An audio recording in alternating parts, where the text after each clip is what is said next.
अस्सलामुअलैकुम व्यूअर्स, उम्मीद है आप सब लोग खैरियत से होंगे। व्यूअर्स आज की हमारी इस वीडियो में हम लोग डिस्कस करेंगे पंजाब पुलिस के अंदर कांस्टेबल की वैकेंसीज को। इन वैकेंसीज को अनाउंस कर दिया गया है 11 जनवरी से 25 जनवरी के दौरान। You can go and apply on punjabpolice.gov.pk की वेबसाइट पर। वहां पर जाकर आप फॉर्म को डाउनलोड करेंगे।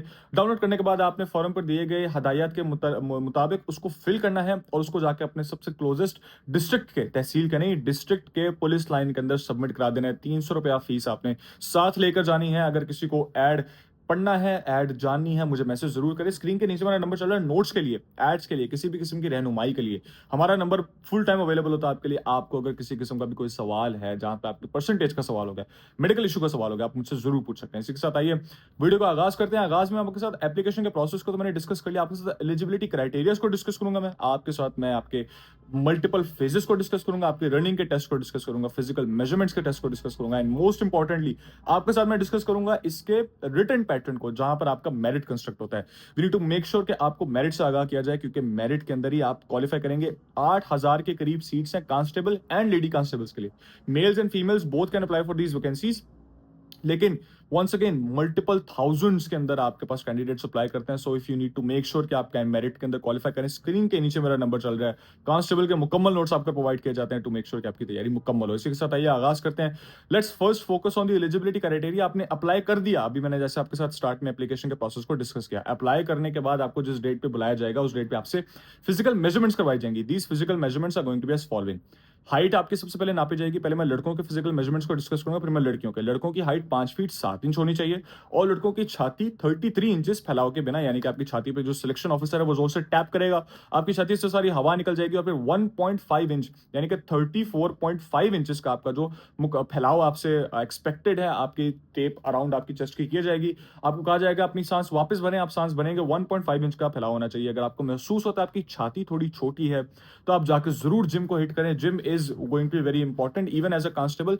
जब आप भर्ती भी हो जाएंगे तो वहां पर भी आपको इस तरह की रेगुलर एक्सरसाइजेस को कंडक्ट करना होगा। सो मेक श्योर कि आप जिम जाएं, मेक श्योर आप तैयारी करें। वो इसलिए भी क्योंकि आपका आगे रनिंग का टेस्ट होगा, जिसको मैं आगे डिस्कस करता हूं आपके साथ। लड़कियों के फिजिकल मेजरमेंट्स कुछ यूं होंगी कि उनकी सिर्फ हाइट गेज की जाती है। लड़कों की जो हाइट है it needs to be exactly 5 feet 2 inches. 5 feet 2 inches की आपकी हाइट होनी चाहिए लड़कियों के लिए। That's it, that is going to be your physical measurement. इसके बाद आपको आपकी रनिंग के लिए बुलाया जाता है। उसके बाद जो अगली डेट आपको मिलेगी, यानी कि पहली डेट पे फिजिकल मेजरमेंट होगी, next date is going to be running. Running आपकी कुछ यूं होगी कि रनिंग के अंदर आपसे एक्सपेक्ट किया जाएगा 1.6 किलोमीटर आप भागेंगे 7 मिनट्स के अंदर फॉर द बॉयज। लड़के भागेंगे 1.6 किलोमीटर यानी कि 1 माइल 7 मिनट्स के अंदर, और जो लड़कियां हैं वो 1.6 किलोमीटर यानी कि 1 माइल 10 मिनट के अंदर भागेंगी। दिस इज वेरी इंपॉर्टेंट, इसको आपने अपने दिमाग में बिठाकर रखना है। 7 मिनट से ऊपर नहीं होना चाहिए लड़कों के लिए और 10 मिनट से ऊपर नहीं होना चाहिए लड़कियों के लिए। Moving on, one thing that I didn't discuss, मैं इसको डिस्कस कर लेता हूं आपके साथ। जो आपकी एज का क्राइटेरिया वो कुछ यूं होगा। आपने सबसे पहले ऐड को खोल के पढ़ना है, ऐड को आपने समझना है। जो सेटल्ड एरियाज हैं उसके अंदर की एज का जो लिमिट है वो डिफरेंट है, जो अनसेटल्ड है उनके अंदर एज का लिमिट डिफरेंट है। 18 से 22 है आपके पास सेटल्ड के अंदर, अनसेटल्ड के अंदर 18 से 25 है। तो आपने उस चीज को ध्यान से पढ़ लेना। अगर आपको कंफ्यूजन होती है मुझे मैसेज करके आप जरूर पूछ सकते हैं, मेरा नंबर आपके लिए अवेलेबल है।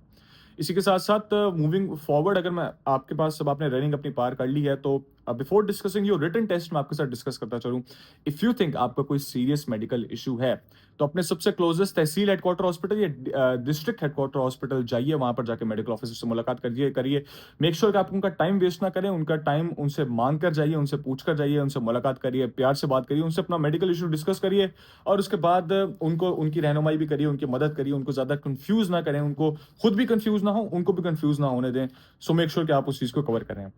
Now all this is said and done. अभी आपका मेडिकल मैं इस वजह से डिस्कस करूँ, अगर आपको महसूस होता है, मुझे बहुत सारे कैंडिडेट्स मैसेज करते हैं कि सर मेरा मेडिकल इशू है, ये तो मैं क्या कर सकता हूँ। तो if there is any medical issue आप अपने किसी भी डॉक्टर को कंसल्ट कर सकते हैं, they will be able to help you.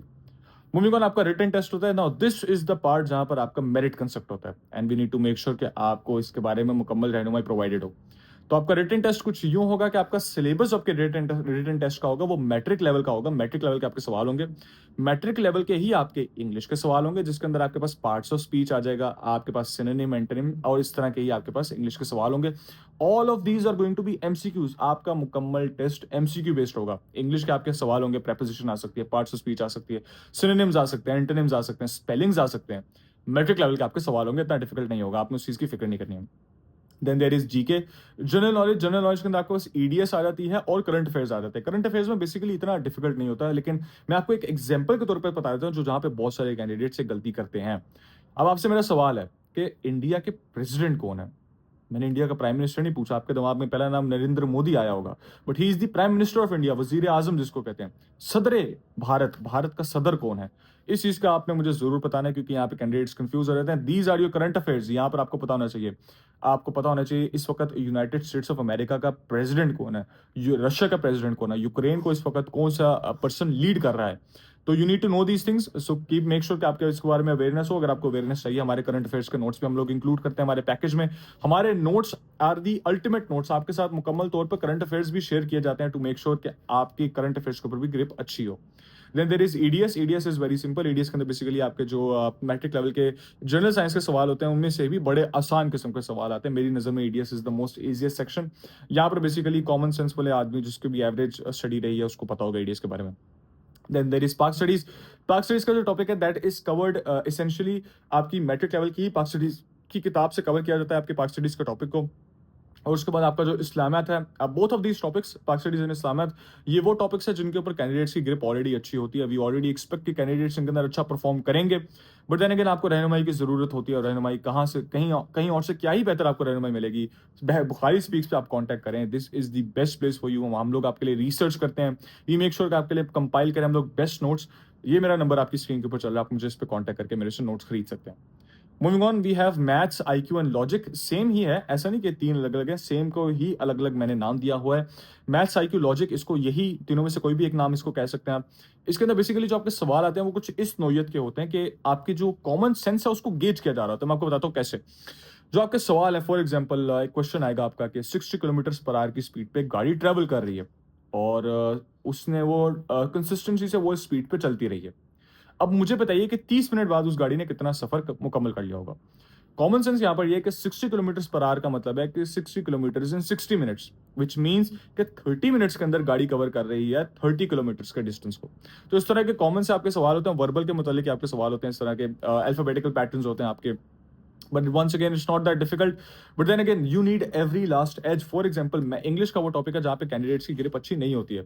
So to make sure कि आपकी टॉपिक पे ग्रिप अच्छी हो, आपकी जो टॉपिक की अंडरस्टैंडिंग है वो अच्छी हो, आपको एग्जैक्ट वो एमसीक्यूज पता हो जो पेपर के अंदर आते हैं, तो हमसे तैयारी करें ताकि आपके पास जो एक्स्ट्रा एज है, वो जो एक नंबर है जो आपको आपके मेरिट पे लेकर जाएगा, आपके डिस्ट्रिक्ट के अंदर आप अपने क्वालिफाई कर पाएंगे अपने डिस्ट्रिक्ट की तरफ से।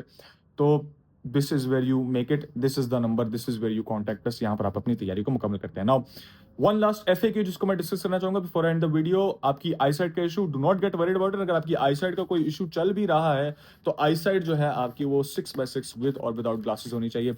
मेक श्योर कि अगर आपको महसूस होता है कि आपकी जो नजर है वो कमजोर है तो जरूर अपनी नजर को चेक करवा लें। अगर आप ग्लासेस नहीं पहनते, अगर आप ऑलरेडी ग्लासेस पहनते और आपको सही नजर आता है, then don't get worried about it, कोई इशू की बात नहीं है। इसी के साथ आपका बहुत शुक्रिया वीडियो देखने का, मेरे साथ बने रहने का। अल्लाह ताला आप सब लोगों को हमें करे, वीडियो को लाइक करें, चैनल को सब्सक्राइब करें और इसे यूं ही हमारी वीडियोस को देखते रहिए, हमारे साथ जुड़े रहिए। अल्लाह ताला आप सब लोगों को कामयाब करे। अल्लाह हाफिज।